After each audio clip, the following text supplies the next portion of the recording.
Good morning students. Today I am going to explain Heisenberg uncertainty principle. इससे पहले हमने de Broglie के बारे में हमने पढ़ लिया था, उसके क्या क्या उसके न्यूमेरिकल्स को डिस्कस किया था। तो आज का हमारा टॉपिक रहेगा हेंसेनबर्ग अनसर्टेनिटी प्रिंसिपल। ये क्या कहता है Heisenberg uncertainty principle? Heisenberg uncertainty principle कहता है it is impossible it is impossible, यह इम्पॉसिबल है। क्या चीज़ इम्पॉसिबल है?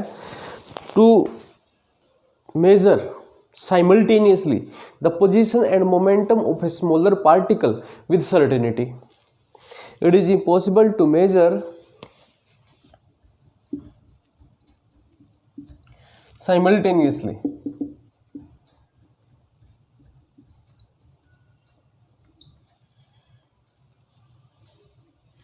it is impossible to measure simultaneously the position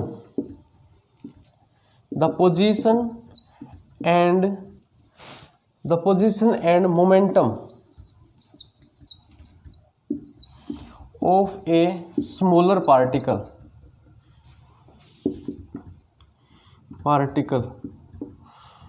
with certainty.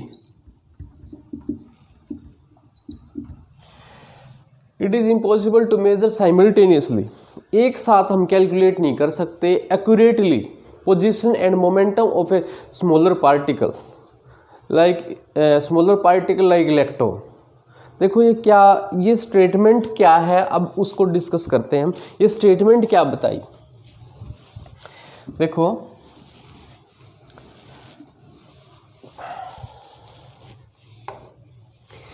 अगर कोई बड़ा पार्टिकल है, ये कोई बड़ा पार्टिकल है, इसके ऊपर अगर हम इसकी पोजीशन को निकालना चाहते हैं, बड़ा पार्टिकल है आई से दिखाई देगा, हम उसकी पोजीशन निकाल सकते हैं।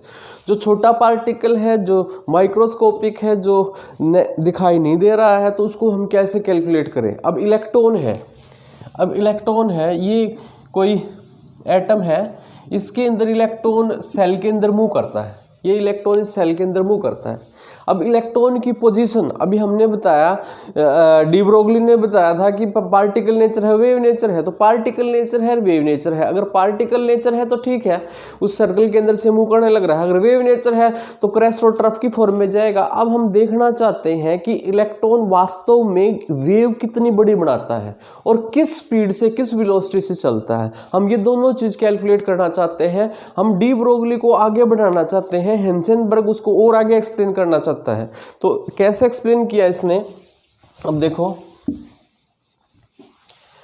अगर मैं इस एटम के ऊपर, यहां इलेक्ट्रॉन है, इसके ऊपर फोटोन लाइट डाल दूं, इसके ऊपर फोटोन डाल देता हूं, पैकेट ऑफ लाइट फोटोन डालता हूं, तो फोटोन इससे टकरा के और स्कैटर हो जाएगा, रिफ्लेक्ट होगा।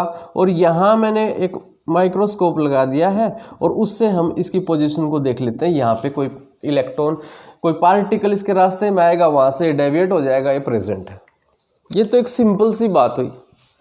ये उनके लिए है जो बड़े पार्टिकल हैं, लाइट के टकराने से जिनके ऊपर इफेक्ट नहीं आया, ये उनके लिए बात है। लेकिन इलेक्ट्रॉन तो बहुत लाइटर पार्टिकल है। इससे लाइट, जब फोटोन इससे टकराएंगे तो क्या होगा? फोटोन इससे टकराएंगे तो क्या हो सकता है? ये अपना पाथ चेंज कर लेगा। कोई आदमी खड़ा है, उसके पीछे से अगर पुश करेंगे तो अपना, अगर पुश करने वाला हल्का होगा तो वो वहीं खड़ा रहेगा, और जब अगर वो उससे हैवी होगा तो वो आगे की तरफ पुश हो जाएगा। तो एक तो ये है कि ये अपना पाथ चेंज कर लेगा। यहाँ से पुश होगा तो इधर आएगा, यहाँ से चेंज होगा तो इधर आएगा। एक तो ये बात है। अगर मैं इसके ऊपर लाइट डाल दूं, फोटोन के ऊपर लाइट डाल दूं, तो फोटोन जब इससे टकराएगा तो ये माइक्रोस्कोप तो कह रहा है ये पोजीशन है, लेकिन ये पोजीशन एक्चुअल में थोड़ा ही है उसकी, थी तो यही, लेकिन वो टकराने के कारण से वो तो पाथ चेंज कर लेगा, तो आगे आ जाएगा, पीछे से पुश किया है तो। अब बात है कि अगर पुश करेंगे तो वो आगे ही जाएगा, तो फिर उसकी पोजीशन कैसे निकालें? पोजीशन फिर निकालेंगे कैसे? अब देखो, पोजीशन को निकालें तो लाइट से ही, तो किस टाइप की लाइट हम यूज करेंगे? एक बार फिर बता रहा हूं मैं, हेंसेनबर्ग अनसर्टेनिटी प्रिंसिपल क्या कहता है, it is impossible to measure simultaneously the position and velocity और momentum of a particle with certainty. बिल्कुल सर्टेनिटी से हम नहीं निकाल सकते। क्या दिक्कत आई जब किसी एटम के अंदर जो इलेक्ट्रॉन था, देखो बहुत बेसिक तरीके से सोचना है इस बात को, ये इलेक्ट्रॉन है, यहाँ इलेक्ट्रॉन मान लेते हैं, चलो ये यहाँ से आया, फोटोन आया और ये इससे टकराएगा तो क्या होगा, ये फोटोन है, ये इस इलेक्ट्रॉन से टकराएगा तो इसका पाथ चेंज कर देगा। पहले तो हम सिर्फ पोजीशन की बात करता हूँ, मैं सिर्फ अभी पोजीशन की बात करता हूँ। जब वो इससे टकराएगा तो पाथ चेंज होगा, तो जहाँ से टकरा के ये जाएगा तो उसका पोजीशन एग्जैक्टली नहीं निकाल पाएंगे, उसका तो पाथ चेंज हो जाएगा। यही बात है। अब देखो, अब जो फोटोन आया, अब इस बात को सोल्व कैसे करें, हम कैसे पढ़े फिर उसकी पोजीशन को, कैसे मैं निकालूं इलेक्ट्रॉन की पोजीशन को। तो इसके लिए जो कॉन्सेप्ट दिया गया वो ये है कि जो फोटोन है, ये फोटोन है, ये तो लाइट ही है, लाइट का पैकेट है। तो ये लाइट फोटोन दो टाइप से हो सकता है, उसकी वेवलेंथ, एक तो स्मॉलर वेवलेंथ हो सकती है, वेवलेंथ जो फोटोन आएगा उसकी स्मॉलर वेवलेंथ हो सकती है, और लार्जर वेवलेंथ भी हो सकती है।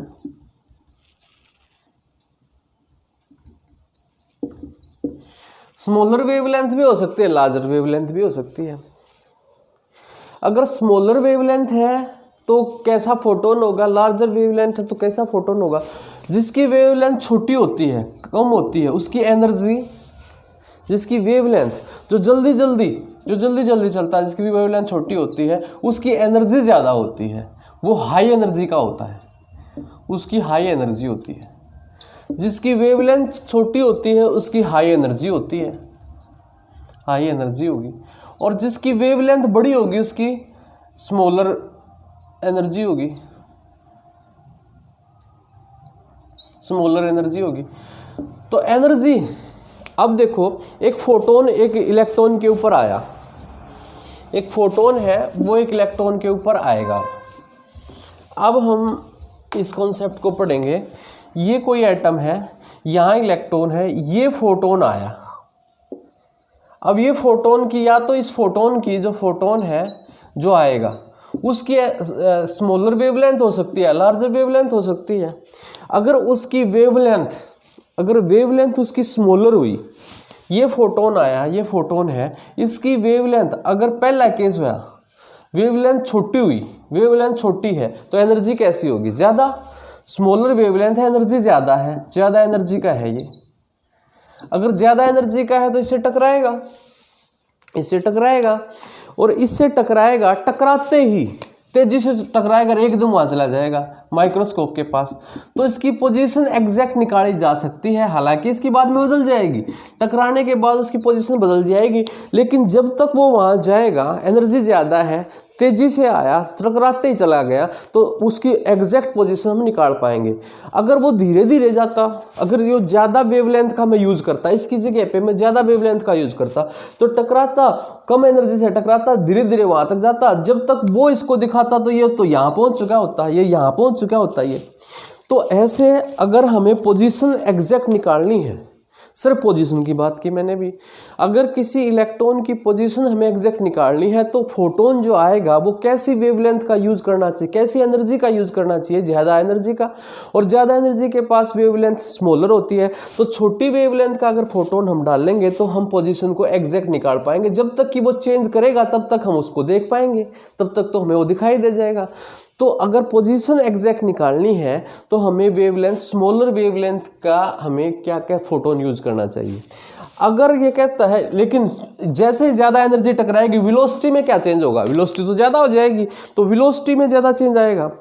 अगर पोजीशन एग्जैक्ट एक्यूरेटली निकली है तो वेलोसिटी ज़्यादा चेंज हो जाती है। अगर वेलोसिटी, अब देखो, अगर वेलोसिटी एग्जैक्ट निकालनी है, अगर वेलोसिटी निकालनी है तो फोटोन कैसा आना चाहिए, कम एनर्जी का, ताकि ये इसको धीरे से टकराए तो थोड़ी एनर्जी, कम एनर्जी दे इसको और फिर चला जाए तो वेलोसिटी में कम चेंज हो।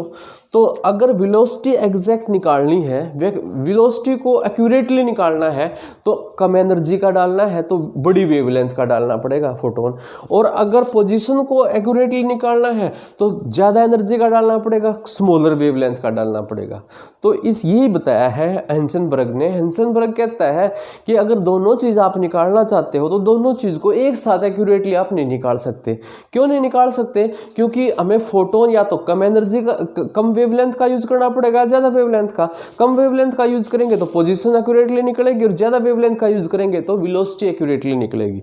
तो यही चीज़ उसने एक्सप्लेन की और यही उसने स्टेटमेंट में बताया, हेंसेनबर्ग अनसर्टेनिटी प्रिंसिपल ने। हेंसेनबर्ग अनसर्टेनिटी प्रिंसिपल ने यही बताया। इसके बाद है, इसकी एक इक्वेशन दी हेंसेनबर्ग ने। हेंसेनबर्ग ने एक equation the,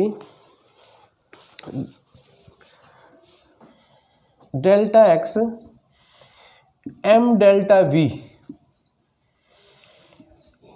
H by 4 pi इससे के बराबर हो, या ये अनसर्टेनिटी है, ये अनसर्टेनिटी इन पोजीशन है, ये हेंसेनबर्ग अनसर्टेनिटी प्रिंसिपल की इक्वेशन है। इक्वेशन क्या है? चेंज इन पोजीशन, ये है change in position delta x है, और चेंज इन मोमेंटम है, ये चेंज इन मोमेंटम में मास भी मल्टीप्लाई हो जाता है, लेकिन चेंज इन पोजीशन वेलोसिटी है, उसके कारण से मोमेंटम है। ये अनसर्टेनिटी है, या तो इससे ज़्यादा होनी चाहिए इसके बराबर। अगर इससे कम अनसर्टेनिटी होगी तो हम उसको मेजर नहीं कर पाएंगे। तो ये है change in position, change in momentum का मल्टीप्लिकेशन इसके h/4 पाई से या तो बराबर होना चाहिए या इससे बड़ा होना चाहिए, तभी हम इसको कैलकुलेट कर पाएंगे। इसी की एक एप्लीकेशन है, हेंसेनबर्ग अनसर्टेनिटी प्रिंसिपल की एक एप्लीकेशन है। हेंसेनबर्ग अनसर्टेनिटी प्रिंसिपल का डेली लाइफ में क्या यूज है? अगर हम इसका डेली लाइफ में यूज देखें,